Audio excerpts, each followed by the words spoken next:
2 Chronicles, chapter 25. Amaziah, king of Judah.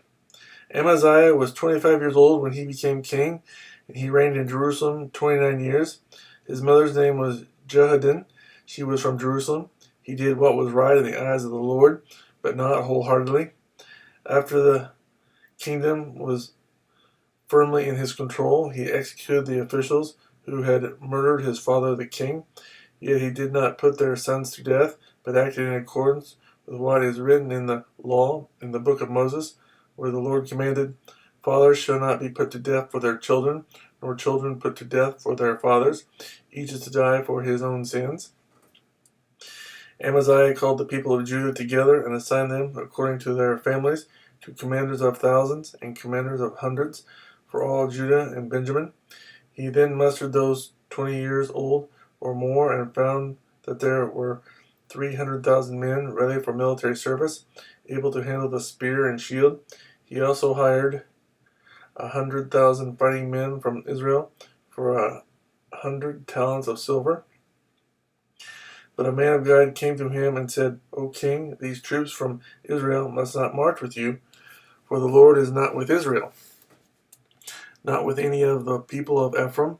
Even if you go and fight courageously in battle, God will overthrow you before the enemy, for God has the power to help or to overthrow."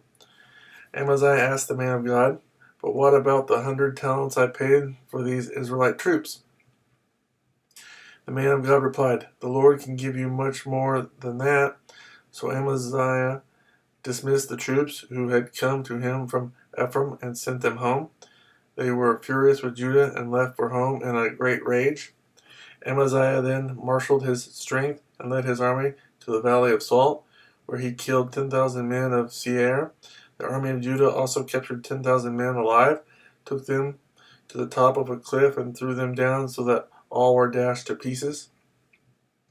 Meanwhile, the troops that Amaziah had sent back and had not allowed to take part in the war raided Judean towns from Samaria to Beth Horon. They killed 3,000 people and carried off great quantities of plunder.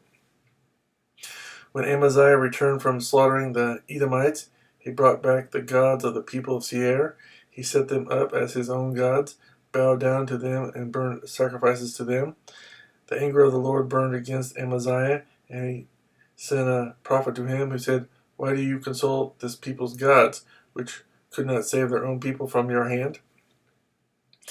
While he was still speaking, the king said to him, "Have we appointed you an advisor to the king? Stop. Why be struck down?" So the prophet stopped, but said, "I know that God has determined to destroy you because you have done this and have not listened to my counsel." After Amaziah, king of Judah, consulted his advisors, he sent this challenge to Joash, son of Joahaz, the son of Jehu, king of Israel: "Come meet me face to face." But Joash, king of Israel, replied to Amaziah, king of Judah, "A thistle in Lebanon sent a message to a cedar in Lebanon, 'Give your daughter to my son in marriage.' Then a wild beast in Lebanon came along and trampled the thistle underfoot. You say to yourself that you have defeated Edom, and now you are arrogant and proud.